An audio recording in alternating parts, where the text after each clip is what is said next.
mấy em trai giới hạn bên đây.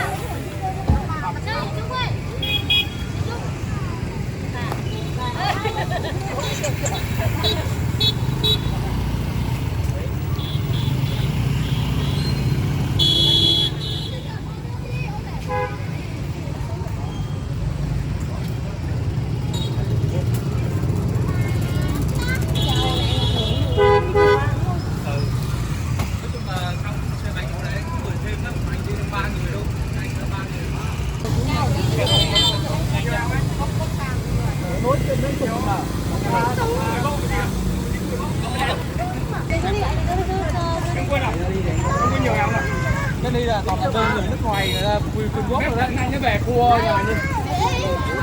Ok ra đây là mình không nhá. Lưng khô đi, lưng khô 10 đi.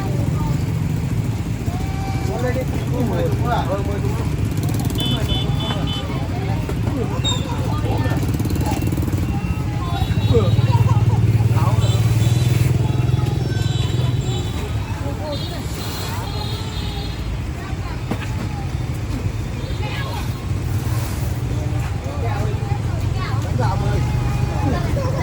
Mình đi thế này thì có kế hoạch gì chưa?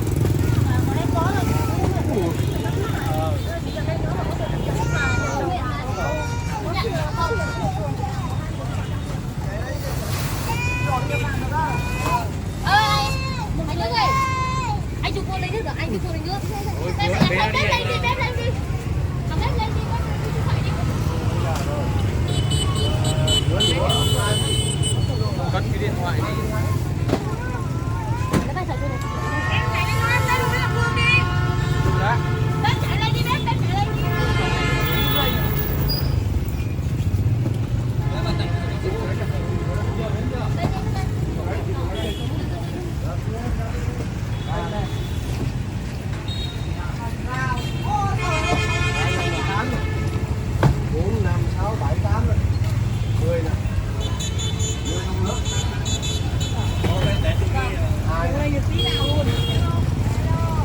Ê Sinh ơi.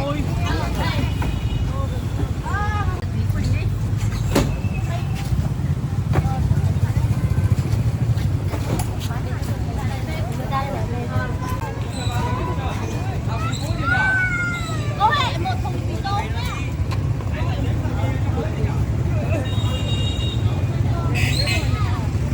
Đi 20 đồng là hết. Làm gì thì mua một bánh nữa rồi. Tôi có làm gì đâu á. Đây là đi 20 là hết.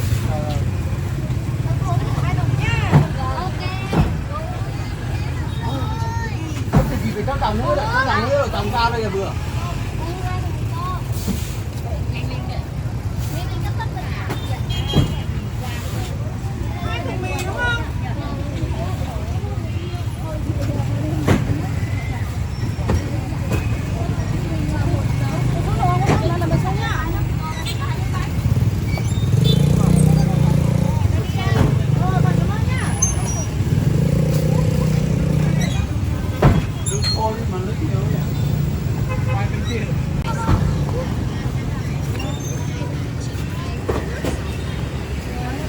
Trời ơi, cô nó nước thôi.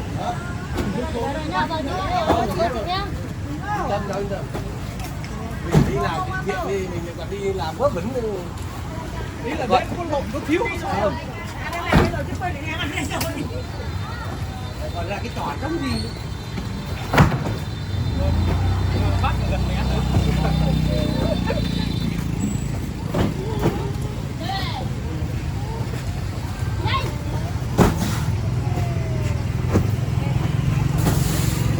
Đúng rồi, nhớ xong.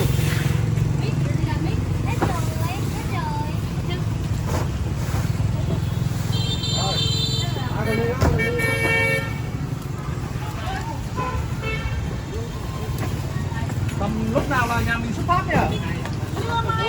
Anh chưa ngồi mấy giờ Chưa mai á. qua chưa tầm một Ủa chứ em gọi anh mà em có xe 7 chỗ đây. Vâng. Mai tính là 6 giờ tập trung ở đây. 6 giờ mai, 6 giờ sáng. 6 giờ chiều, 6 giờ chiều. Hết ngày mai nữa là mới đi được. Hết ngày mai mới đi về phía ngày mai. Mai có một cái xe tải dài 9 mét nữa. Chào mọi người nhá, thì mình cũng vừa mới nhận các nhu yếu phẩm đấy rồi đưa ra tập kết tại xe. Thì tổng thể là hết 14 triệu 800 nhá. Thì trong đó là bánh gạo là 10 thùng là 2 triệu 8, lương khô 10 thùng 2 triệu 7, nước lọc 20 thùng 1 triệu rưỡi, sữa nhổ 20 thùng 3 triệu 6, sữa Fami 10 thùng 1 triệu rưỡi và lại thêm 10 thùng lương khô nữa là 2 triệu 7 nữa, cộng lại là 14 triệu 800. Thì trong cái tài khoản mà quyên góp ấy thì mình đã chuyển 2 lần, một lần cộng 10 triệu với lần sau mình chuyển 4 triệu 800 nữa là 14 triệu 800. Thì là từ 75 triệu bây giờ còn 60 triệu 500 đấy, còn 70 và 60 triệu 500. Mình mới đầu mình cũng tưởng là định có 30 triệu đây, nhưng mà thấy mua nhiều cái này mà cũng hết 14 triệu 800 là cũng được rồi.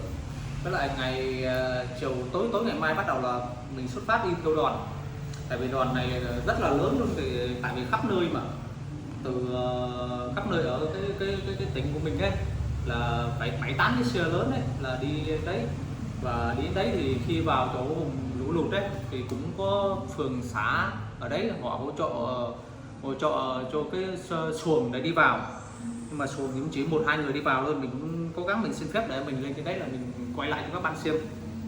Thì mình cũng không ngờ là cái trận bão này cũng khiến cho ngập lụt nặng như vậy.